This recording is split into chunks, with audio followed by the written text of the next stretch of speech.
What's going on, everyone? It is Phil, the Harness Doctor. In today's video, I'm going to be showing you how to install the seat position sensor harness.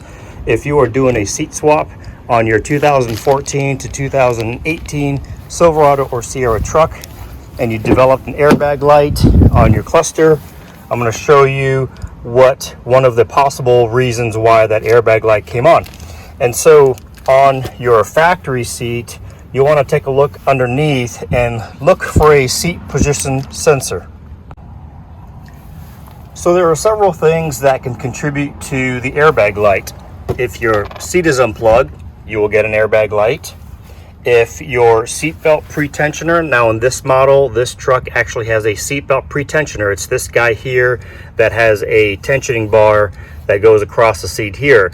If this was deployed in an accident, this will be no longer operable and will be defective. You will need to replace the seatbelt tensioner. In most cases, if the new seat is okay, no airbags have been deployed, most of the time the issue is resolved by getting this seat position sensor harness that I have available on my website. And what this is for is that your factory seat will have a seat position sensor. This sensor tells the airbag system whether your seat is all the way forward or all the way backwards, and depending on that seat's position will determine how to deploy this airbag in the event of a crash. And so I currently offer this harness on the website. I'll have links below on everything that we're talking about on the video today, but I wanted to show you how to correct that using the seat position sensor harness. Now, underneath your factory passenger seat, there is a sensor, and we'll go ahead and take a look underneath on what that looks like, how to find it, how to remove it, and how to transfer it to the new seat with wiring it up with this harness. All right, so to locate the sensor, you want to look underneath your front seat, and typically it is mounted on the rail. It is located right there. So it is a 2-pin connector with the red tab, and you can see here, let me see if I can get a better shot for you here. You can see the sensor is right here. It's this black square deal, and it's got a white magnetic bottom to it. So we're going to take the seat out, and I will remove this sensor to show it to you in detail. Here are some of the tools you'll need for this. You'll need a bezel removal tool, a Torx T27 bit, and a Torx T50. The Torx T27 will be used to remove the bolt to remove the seat belt, and the Torx T50 will be used to remove the bolts on the back of the seat. And your bezel removal tool will be used to pry the cover off. So let's get that cover off now. So with the cover pried off, you'll see the T27 bolt there. Let's go ahead and get that off. Once you get the seat belt unhooked, I always put the screw back on and put the cover back on just so that you don't lose anything when we're done. Next, we want to remove the side cover. This side cover just essentially pops out to the forward of the truck. There's a clip here.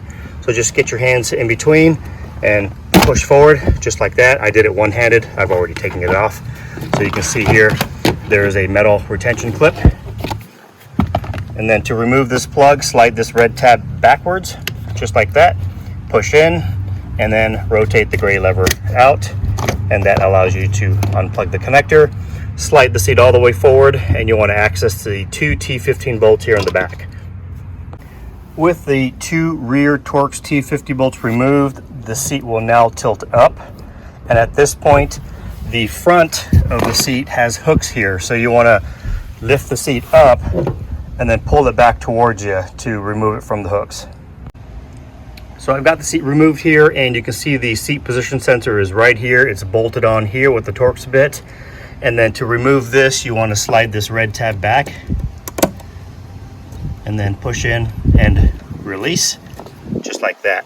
So my harness is essentially this harness here.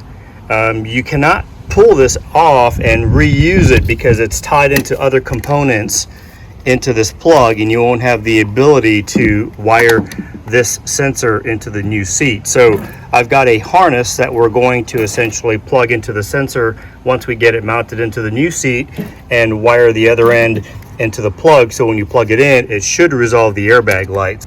So we're going to go ahead and get the sensor removed. That is a Torx T25 bolt there. Here is the sensor removed. We've got a part number there for you, 22886642. and it's a 2-pin connector that will mate with my harness. So we're going to get this sensor transferred over to the new seat. So if you turn your seat upside down, you can see on the rail there are some holes here where the sensor will mount. And so this sensor has an alignment pin there, and it's going to go right in there, and it can only go one way and the space is tight, so you might have to work this plastic tray to give yourself some room to get it to align. But that's essentially where it's going to mount. I've got the seat upside down. This is the front of the seat, and it's going to mount right here on the right side of this rail, and you can see the holes that are already there. So I'm going to go and get this mounted. Before you mount it, I'll go ahead and plug the harness in and route the harness through and have it come out and follow the main seat harness here. All right, so what I've done is I've removed this tray just a little bit to give me enough clearance to get this sensor in. I've got the sensor plugged in, and it should go in this orientation, just like this. You aligned the pin, and then we screw it in right there.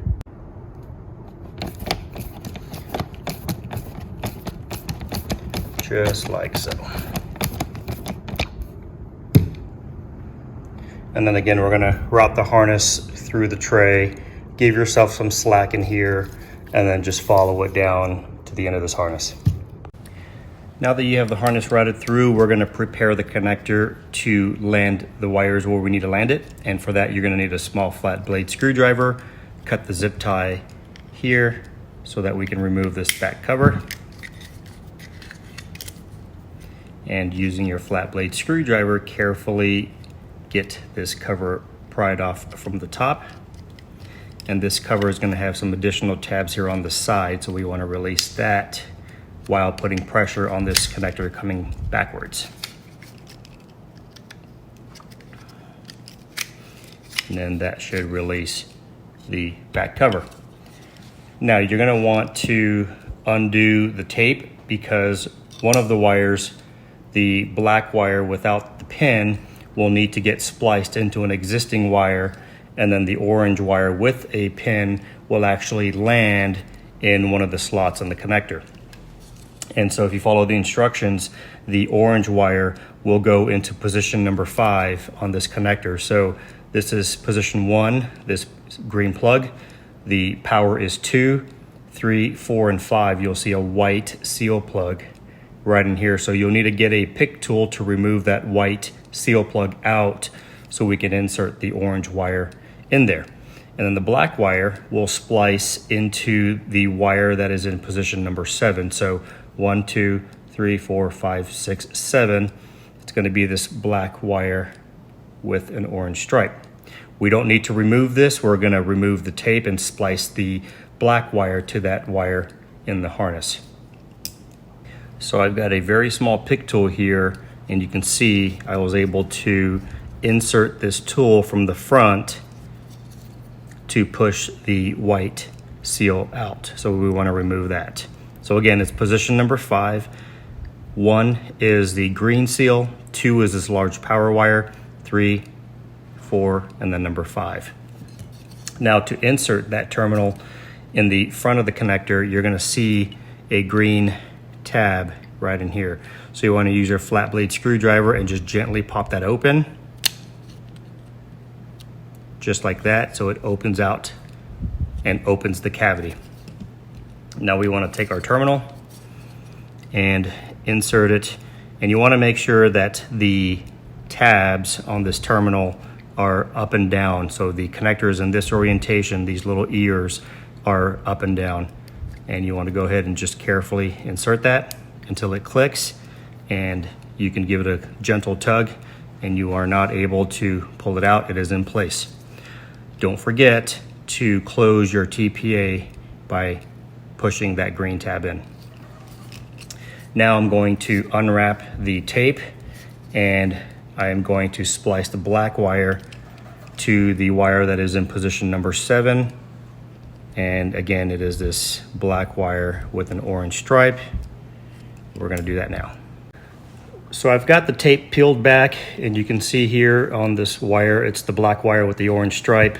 I've removed some of the insulation, and I took a small flat blade screwdriver. I separated some of the strands just like that.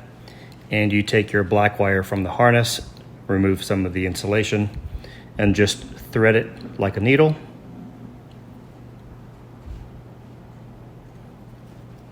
Just like that. And then just wrap it around the wire a few times.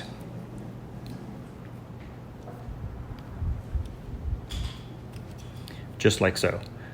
Now I will go ahead and solder this and apply some heat shrink tubing, some electrical tape, and then I'll go ahead and wrap this entire harness back up, and that should do it. So the black wire will go to the existing wire that's on position number 7. It's the black wire with the orange stripe, and then the orange wire will have a terminal to land onto position number 5 on this connector. That's what it looks like when it's all done. I'll put a zip tie here, and then we can reinstall the seat. Well, I hope you've enjoyed watching this video and that it has helped you in resolving the airbag light in your 2014 to 2018 Silverado or Sierra truck. If you have any questions, comments, or feedback, please leave them below. I'll also leave a link in the description to my website where you can purchase this harness. Thanks again for watching. This is Phil, the Harness Doctor. We'll see you on the next one.